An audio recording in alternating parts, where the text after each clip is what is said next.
Why are Mom's bones here? My 4-year-old niece Jazelle looked at me with wide, innocent eyes. She had been left in our care after my sister Ashley went missing. As soon as Jazelle arrived at the house, she pointed to the garden and uttered those chilling words. A shiver ran down my spine. What could it be? I whispered, fear gripping my heart. That sister is here? Jazelle possessed a mysterious power, a sixth sense that had proven true time and time again. Having witnessed it multiple times, I felt the blood drain from my face as my niece spoke. Her words struck a chord of dread within me. Driven by a mixture of apprehension and desperate hope, I started digging in the direction she pointed. From there, one after another, I found my sister's belongings. A familiar hair clip, a button from her favorite jacket, a worn leather bracelet. Each item unearthed sent a fresh wave of nausea through me. What the hell is this all about? I muttered, my hands trembling as I dug deeper. And then I found it.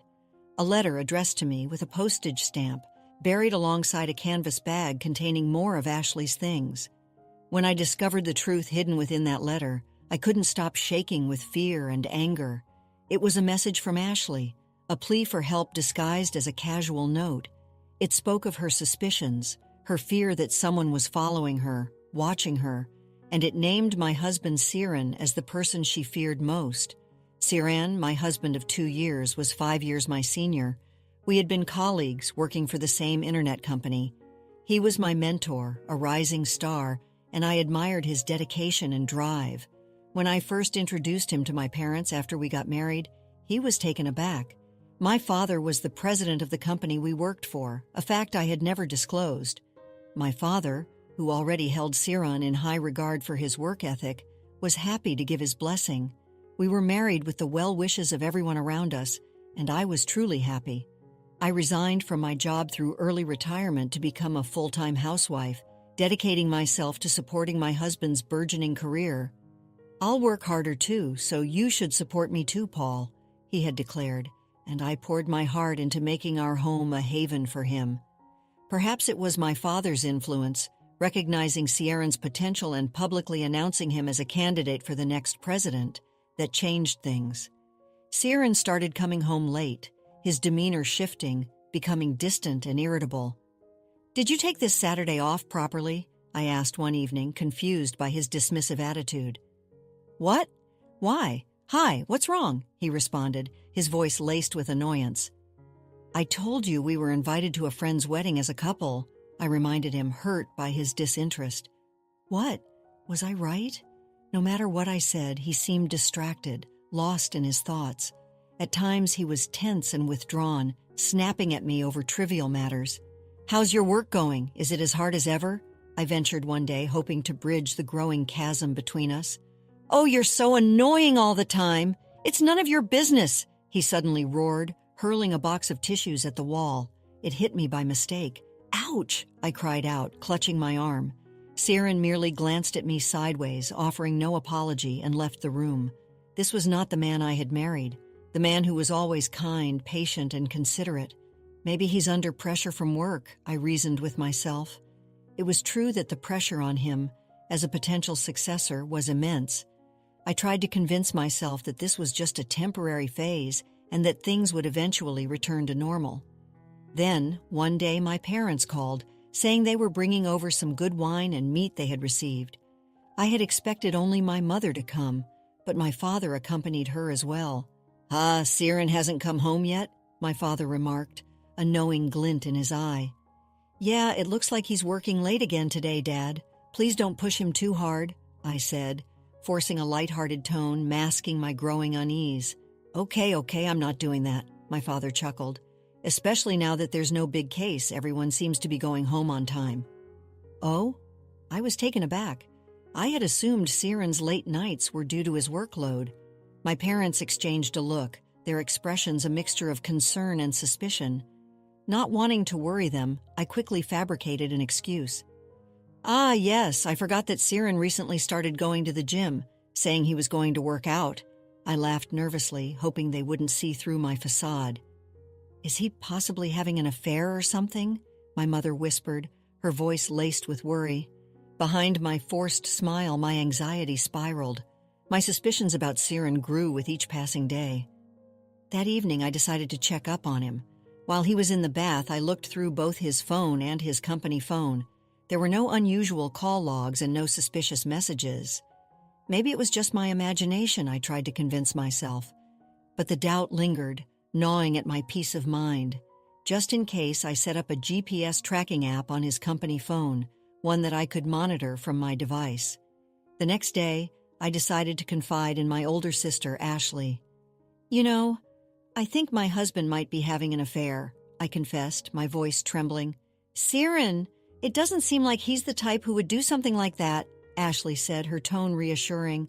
"But, well, if he's cheating on you, you should thoroughly punish him. I'll help you," she added with a laugh, her usual lightheartedness returning. Ashley had always been my rock, my confidant. Even after getting married and becoming a mother, she remained true to herself, never shying away from expressing her opinions. She had a unique sense of style, favoring punk rock attire, leather jackets, skull motif accessories. She wore them with confidence, even to her daughter's nursery school meetings. "I might stand out," she would say with a mischievous grin, but she never wavered, never conformed to societal expectations. I admired her for it. "Isn't my mom cool?" Jazelle would proudly declare to her friends, and I knew Ashley's unconventionality had rubbed off on her daughter. As our conversation about Siren's alleged affair ended, Ashley's expression turned serious. "Come to think of it lately, on my way home from work, I feel like someone is following me," she said, her voice hushed. "A stalker? Does your husband know? Shouldn't you talk to the police about that?" I was immediately concerned. "But, well, no one would attack such a flamboyant, strong-looking woman," she said with a dismissive laugh, her usual carefree demeanor returning. Despite her attempt to brush it off, I couldn't shake off the worry that settled in my heart. 2 months passed since that conversation. Ashley, who used to bring Jazelle to visit every holiday, had suddenly stopped. "Haven't seen you recently. How are you? Are you busy?" I texted her, my concern growing with each passing day. Things have been going on. I'll come visit you when things settle down again," she replied, her response unusually vague. While she still responded to my messages, there was a noticeable shift in her tone, a sense of evasiveness that was unlike her. "Let's visit Sister's house next Sunday," I decided, determined to see her and make sure she was all right. On Friday night, as I sat reading in the living room, a clattering noise from the garden startled me. Siren hadn't come home yet, and feeling uneasy, I peeked through the gap in the curtains. My heart skipped a beat. There in the dim moonlight was Siren, digging furiously in the soil with a shovel. Relief washed over me knowing it was him, but it was quickly replaced by confusion. Why was he digging in the garden at this late hour, especially when he hadn't even entered the house yet? "You, what are you doing there?" I called out, my voice trembling. "Oh, no. I was thinking of planting some flowers here," he said, his voice strained, his movements jerky. "At this late hour of the night? Then I'll do it in the daytime. You don't have to. Anyway, don't touch this place," he shouted, his tone suddenly harsh and menacing. "Don't talk like that," I retorted, taken aback by his outburst. "Oh, I'm sorry, but I just want to do it." "It's okay," he mumbled, hastily filling the hole he had dug. His eyes darted around nervously, and he rushed into his room without another word. I wonder if he is so stressed out that he wants to tinker in the garden, I thought to myself, trying to rationalize his bizarre behavior. Siren must have been preoccupied with something, I reasoned, choosing not to confront him about it. But the eerie feeling persisted, a knot of unease tightening in my stomach. The next morning, I received a call from my brother-in-law, Richie. He rarely contacted me directly, so I knew something was wrong. My hand trembled as I answered the phone. "Ashley didn't come back without contacting me. I tried calling her many times, but I couldn't connect with her." Richie's voice was frantic, edged with panic. I felt a chill run down my spine. I immediately tried calling Ashley myself, but the call went straight to voicemail. When I told Siren about it, he said that he and Richie would try to find places where she might have gone. And so, my niece Jazelle was left in my care. "What should we do for fun? How about going for a walk?" I tried my best to shield Jazelle from the worry and fear that gnawed at me. I put on a cheerful facade, treating her as I normally would, but then as we walked towards the garden, Jazelle stopped, her gaze fixed on a particular spot. "Why are Mom's bones here?" she asked again, her voice small and filled with a chilling certainty. "Huh? What does that mean?" I was confused, but deep down a part of me knew exactly what she meant. Jazelle's mysterious power was real. My sister and her husband had discovered it when she was around 2 years old, and they had confided in me about it. She would often have premonitions, sensing things before they happened. On the way home from the park, she would talk about a car accident that would happen nearby, or she would pinpoint the location of a lost object. Once, right in front of me, she had accurately described the location of an earring I had lost, one I had searched for everywhere. We had kept her ability a secret, fearing it might be misused by others. But now, facing Jazelle's unwavering gaze, I knew I had to trust her intuition. With a heavy heart, I began digging where she pointed. "This is Mom's bone," Jazelle said, her small hand holding a skull-shaped earring, one of Ashley's favorites. It had been unearthed from the soil, along with more of her belongings. Jazelle's face crumpled and she began to cry. My sister's letter, the one buried in the garden, confirmed my worst fears. It was a message meant for me, a desperate plea for help. "If I suddenly disappear, please suspect Siren," she had written. And as I read those words, the pieces of the puzzle fell into place. Siren's late nights, his strange behavior, his frantic digging in the garden, it all pointed to him. Fury and terror coursed through me. I knew I had to find Ashley, ensure her safety, and make sure Siren was punished for what he had done. I remembered the GPS tracker I had installed on his phone. It was time to confront him, armed with the truth. I confided in my father, telling him everything. He was furious, heartbroken, and determined to bring Siren to justice. We decided to confront him together, but I asked my father to stay hidden until the right moment. I knew Siren would never confess if he knew my father was present. That evening, with Jazelle safely at my parents' house, I waited for Siren to return. He had sent me a text message about half an hour prior saying, "Ashley hasn't been found yet, so I'm going home once, a little while later." As soon as he entered the living room, he froze, his eyes widening as he saw the items I had arranged on the tabletop. "Wow, what is this?" he shouted, his voice laced with feigned surprise. "Yes, I had arranged the things I had dug out of the soil in the room to see your reaction," I said, my voice steady, my gaze unwavering. "Hey, why is there so much dirt on it? Why is all that junk here in the first place?" he blustered, pretending ignorance, but his eyes darted around nervously, his facade cracking under the weight of his guilt. "This belonged to your sister and was buried in the garden of this house. It was you who did that, wasn't it?" I challenged him, my voice cold and sharp. "Hey, where is your sister? What proof do you have to say that? There's no way I know where Ashley is. What are you talking about?" he stammered, his face paling. "You were messing around in the dirt yesterday. It's obvious that you're involved in this, isn't it?" I pressed, my anger simmering. "What happened in the garden happened yesterday, today. And besides, I was watching you." "So?" he retorted, his voice rising defensively. Did he think he could get away with it? He shut up as if realizing there was no point in denying it any longer. "Well, okay, just read this and you'll know everything." I placed Ashley's letter, the one buried alongside her belongings, in front of him.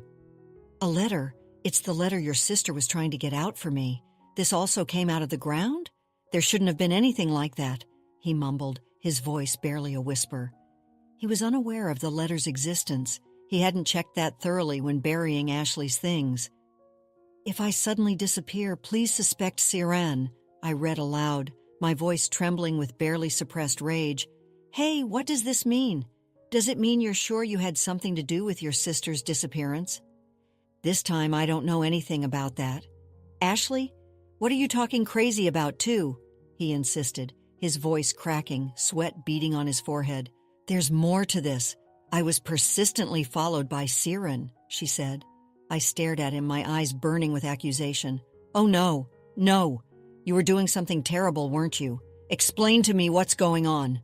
Siren hung his head as if contemplating his next move. "No, I didn't. What? It wasn't forced. She wanted me. He trailed off, his words incoherent, revealing a twisted truth. He had been infatuated with Ashley, harboring secret feelings for her since the beginning of our marriage. "I also put up with it because I married you in the first place. But Ashley and I get on well together, don't we? We talk a lot. We're even the same age." He rambled, his voice filled with a lovesick longing that sent a wave of disgust through me. "I don't think she meant to talk to you like that. But after all, just having a nice conversation isn't enough, is it?" I spat, my voice dripping with disdain. Ciaran didn't seem to hear me. He was lost in his delusional world, consumed by his obsession with my sister. "I began to want to know more about her," he continued, oblivious to my growing fury.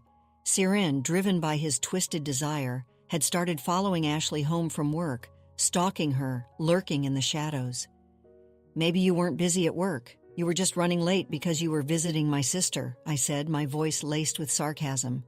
"Oh yes, well, I don't need to work overtime considering how good I am at my job," he boasted, his arrogance astounding.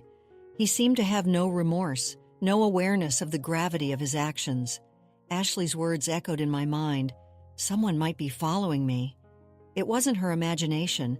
It was my husband stalking her, terrorizing her. "I questioned Ciaran," I said, my voice low and dangerous. "Yes, it was because I was thinking about Ashley, but I'm so annoyed that you're talking to me from the side."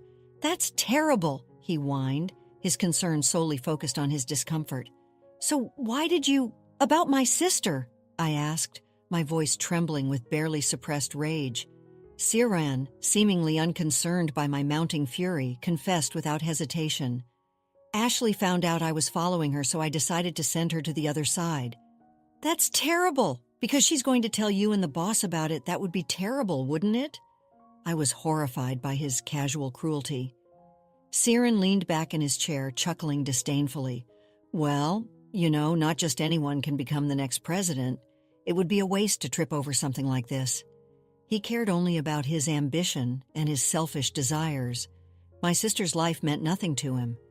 And because of that, my sister— "Well, I miscalculated when you dug up the garden and found Ashley's belongings." He looked at me with a flicker of regret, but it was fleeting, replaced by a chilling detachment. "Jazelle told me. She said, 'There are Mama's bones here. She's a creepy little kid.' Well, but now that I know everything about you, I can get rid of you too," he said, his voice cold and menacing. He suddenly stood up, his eyes glinting with a dangerous light, and grabbed my neck with both hands. "Stop it!" At that moment, the door to the living room swung open with a resounding crash. "Stop it! Stop it! Boss, why are you here?"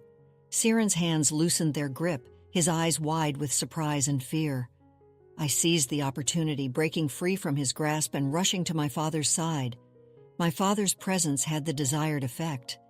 Ciaran was speechless, his face drained of all color. "Let me first say this from a father's point of view. You have hurt my precious daughters, and I will never forgive you. I will report you to the police." My father's voice was low and dangerous, laced with a righteous fury that made Ciaran cower. "I am sorry, sir, I'm sorry." Ciaran prostrated himself on the floor, begging for forgiveness. "This is termination from the position of president, and of course there's no talk about you being the next successor. I had hopes for you, Ciaran, but this is truly disappointing." My father's words were final, a crushing blow to Ciaran's ambitions. "Oh no, please don't do that." Ciaran looked up, his face contorted with desperation. He stood up, pleading with my father, his arrogance replaced by a pathetic groveling. "There's no way I can forgive you." I pushed Ciaran away, my entire being radiating disgust and rejection. "Please ask Dad to do something too. If there's no successor for the company, it'll be over, right? Everyone will be in trouble, won't they?" He clung to me, begging for mercy. "Ending it would be better for the employees than having someone as despicable as you inherit it." I cut him off, my voice cold and sharp. I wanted nothing more to do with him. Despite Ciaran's desperate attempts to salvage the situation, his pleas fell on deaf ears. My father and I exchanged a look, a silent understanding passing between us. It was over. Just then my phone rang. It was Richie, my brother-in-law. "Paul, I'm okay," a familiar voice said. It was Ashley. "Ashley, thank God you're alive." Relief washed over me in a tidal wave so powerful that I sank to my knees. "I'm so glad," I cried, tears streaming down my face. "I'm so sorry for worrying you. I'm sorry I didn't tell you because they said they would hurt you too if I told you." It's okay. Thanks to Jazelle for telling me. That child is also waiting for Mom to come home." As it turned out, what Jazelle had referred to as Mom's bones were her favorite skull motif accessories. Seeing them unearthed from the garden had triggered her premonition, leading her to believe her mother was in danger. But Jazelle had also believed with unwavering certainty that her mother was alive, and I, clinging to that hope, had been determined to believe it too. I hung up the phone, my heart soaring with relief and gratitude. I stood up and looked down at Siren, who was staring at me with a mixture of curiosity and disbelief. "How the hell did you know where I was? I locked her up where you would never find out. Did you forget that there's a GPS app on the smartphones of all employees provided by the company? When I suspected you of cheating on me once before, I set it up so I could see it on my phone too." I had used his paranoia against him. From the GPS history, I had discovered his frequent visits to an abandoned warehouse far from home. I had shared this information with Richie, who had immediately gone to investigate. "It's good that you didn't harm your sister. It's a relief that you didn't compound the guilt," I said, my voice dripping with sarcasm. Siren, in a final act of defiance, smirked at me. "Well, we finally got some alone time, right? It would be a waste to get rid of it so quickly. But you wouldn't understand this feeling, would you?" His words were laced with a chilling detachment, a complete lack of remorse. Seeing his eerie expression, I was terrified. "I'm sure Ashley was happy to be with me too. You're the worst, you scumbag." I could find no other words to describe the monster standing before me.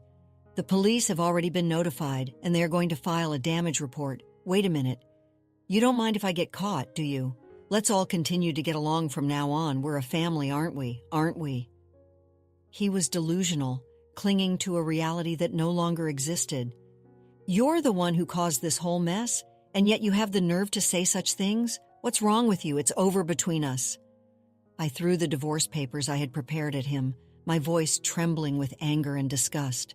Seeing the finality of my actions, Siren's facade crumbled. "Oh, no," he mumbled, his voice hollow and defeated. The police arrived shortly after, taking Siren away to face charges for his actions. My sister, suffering from emotional distress, demanded compensation from him. I divorced him, severing all ties with the man who had brought so much pain and fear into our lives. Siren, dismissed from his company, lost everything. Ashley, thankfully, was unharmed and in good health. Jazelle was overjoyed to be reunited with her mother, her unwavering faith in her mother's safety vindicated. I returned to work at my father's company, and my heart set on a new goal, to take over the company and ensure that it remained a place of integrity and respect.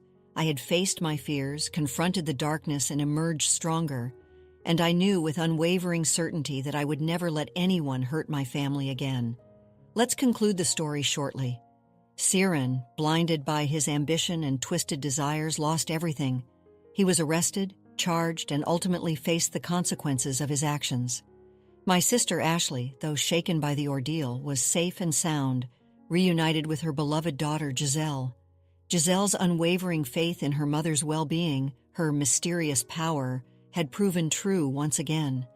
As for me, I emerged from the darkness stronger and more determined than ever. I had faced my fears, confronted the monster hiding behind a mask of charm, and protected my family. The divorce was finalized, severing all ties with Siren. I returned to the company, my father's company, not as a housewife but as a leader, ready to take on the challenges ahead. My goal was clear: to honor my sister's strength, nurture Jazelle's extraordinary gift, and build a future where such darkness could never take root again. The company, cleansed of Siren's corrupting influence, was poised for a new era, one built on integrity, respect, and unwavering family bonds. After experiencing the full journey of our story, we'd love to hear your thoughts. How did the story resonate with you? Don't forget to like, subscribe, and stay blessed. Thank you for watching, and see you in the next story.